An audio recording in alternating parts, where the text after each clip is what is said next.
And still on water in St. Catherine, the impact of the yearly drought in sections of the parish is expected to be reduced as a new water treatment facility has been set up in Innswood. The facility is expected to add some 3 million gallons of treated water to the supply each day. Herman Green has that report.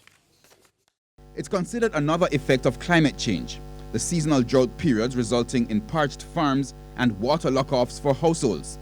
But for Minister without portfolio in the Ministry of Economic Growth and Job Creation, Matthew Samuda, the solution is here. The truth is, we know what is required.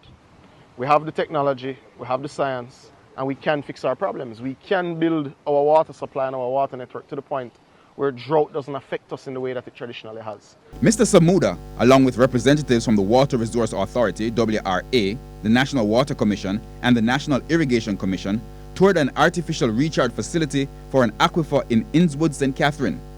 There's been concern in the parish as several new housing developments as well as expanded farms have been drawing increasingly on the aquifer. The concern led to the recharge facility funded through a $1.7 billion IDB loan.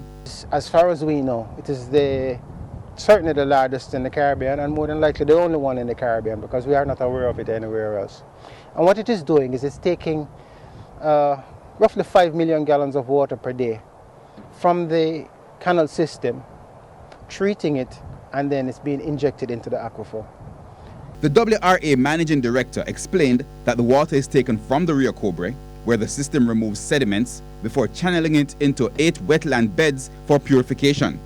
And in those 8 wetland beds, we've planted particular plant life, bulrushes especially, which then now remove the nitrates, the phosphates, and the potassium from the water and brings the water to a condition that it is now able to be injected. As a matter of fact, that water at that stage, based on our tests, because we test this water every month, a team is here from the Water Resources Authority testing this water.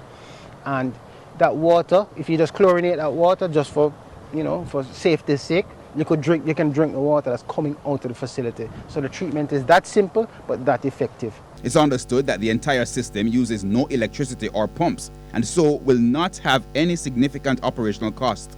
So this tour, it has encouraged me. I hope those who see what we've done here will understand that the government of Jamaica has the capacity to fix the problems.